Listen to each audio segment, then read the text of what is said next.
Hey guys, we're back with the Screen Team. Thank you for joining us. We're all brought to you by Whitworth Gift Chest Jewelers, where Walmart is next door to us, Fearless Social, and Poplar, Bluff Drywall. This next one being joined by Miss Sabrina J.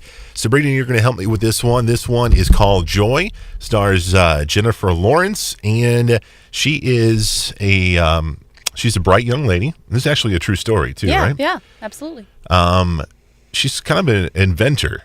She invents stuff, this Joy person, right? She can create something out of nothing, yes. Yeah, and she invents... It's practical and usable. What does she invent? She invents the self-wringing mop. Self-wringing mop. And we learn from the very beginning of this movie that Joy has a pretty tough life. Yes. Her family environment isn't necessarily the best. She's got a father who's been married several times, and I guess the most important thing to him is to fall in love.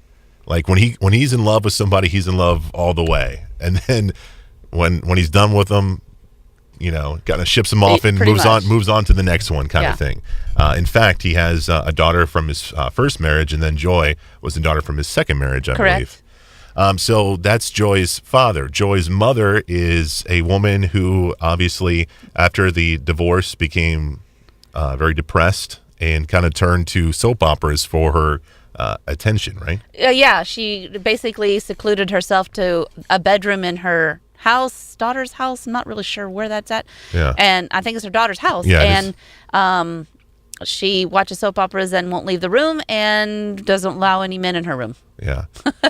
And we find out that Joy is not newly divorced, but a couple years divorced from her husband. Divorced, yes. Her husband lives in the basement. Her ex-husband lives in the basement. Who is the father of her two children. And what is extraordinary about this Joy lady, she's a single mother. She's taking care of those two kids, taking care of her mother, taking care of her father's bookkeeping for his business. Who her sister also works with, because her sister works with the dad. Right. And their relationship is strained, the two sisters. And then dad decides that the woman he's with, she basically shows up and says, here, you can have your dad back. I don't want him anymore. He's broken. And so he moves into the basement, and they have to divide it off between the ex-son-in-law and the ex-father-in-law, and they don't like each other. And and so then here's the key. Dad gets on this 900 dating number and finds a new girl like that. Yeah. While the two girls are trying to figure out how to keep the business going and keep money coming in. And Dad is helping with the mortgage on the house that everybody's living in. And she has a little girl, Christy. She's about, 5, 6? Yeah. 6 years old or so. Yeah, and then there's a little guy. That's the baby, and then her mom's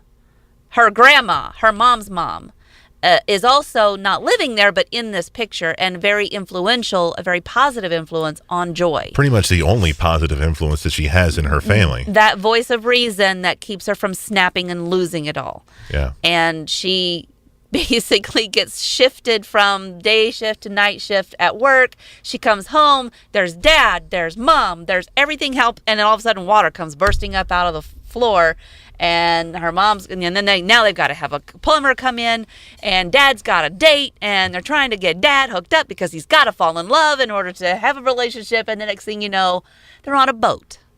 And new girlfriend for dad has a lot of money and has a boat, and she takes the whole family out. Don't bring red wine. Next thing you know, everybody's drinking red wine, and they spill it on the teakwood on the boat. Yeah. Joy takes her hands and is mopping it up with a mop and starts wringing it out, and she cuts her hands with broken glass. And that's when she gets her idea. In the middle of the night, practically. Yeah. Like she wakes up from it. So let me ask you, just watching this film, what did you think of Joy? Just as... I kept wanting to get to the story of the mop. Yeah. But I'm glad they didn't just dive right into that, because you wouldn't have respected the trial and tribulation of what happens with the mop. Yeah. Afterwards, you have to be invested in Joy. You have to be invested in her misery. That's true. And the family, because the family is all very integral into the success and failure of the mop. Dad's girlfriend puts money up for it. dad's daughter, the other daughter, tries to take a lead in the business, and a negative voice constantly saying it's never going to work and blah, blah, blah. And so she's got all these people saying you can't do this, but they invest in it anyway. And she's got 50,000 mops, and then she's, having a hard time selling them. But her ex-husband is like her best friend. She does have a best friend who's very important in this movie too. That hand to hold when everyone else is asleep. That girl that comes over in the middle of the night to talk with you and have a glass of wine and listen to you complain about your problems. She's got a friend. Okay, but between the ex-husband and her friend, they make this happen. And her ex-husband used to work at Campbell's Soup, and he had a friend who now works at this new thing called QVC, and gets her in for 5 seconds to pimp out her mop and sell it to the manager of this TV station. I think it's important what you said, that the beginning of this movie, you have to be invested into the character, because the first part of the movie is, I think, kind of slow. You're like, who are these people? Why are they so weird? Why are they so messed up? Depressing. Let's get to the juice of the story, and it takes a while. So keep that in mind if this is a movie that you pick off the DVD shelf. It's going to be kind of slow to begin with, but it does pick up a little bit. I necessarily didn't. I thought this movie was okay. I didn't think it was a great movie, but I actually found the story interesting more than the movie, if that makes sense. Yeah. Like, I would want to know more about her and read more about Joy. I'd watch a documentary about it. Yeah. I thought the movie could have done more to make it more interesting. There were a few holes here and there where we found ourselves asking questions that didn't really matter to the story, but we got bored, I guess. And we're like, does she have 2 kids? And we start wondering, like, where's the little boy? How come the little boy's never around? Right. Little things like that. I mean, he's there. He's just not part of the storyline, But there's some highs and lows. And, of course, the mop doesn't make her an overnight success right away. Jennifer Lawrence was nominated for Best Actress for this role. What did you think about her? I think she did a great job. I've seen her in enough movies, to try to characterize her. And I thought she did a good job of just being this person rather than Jennifer Lawrence. I agree. The movie's called Joy. You can find it on DVD.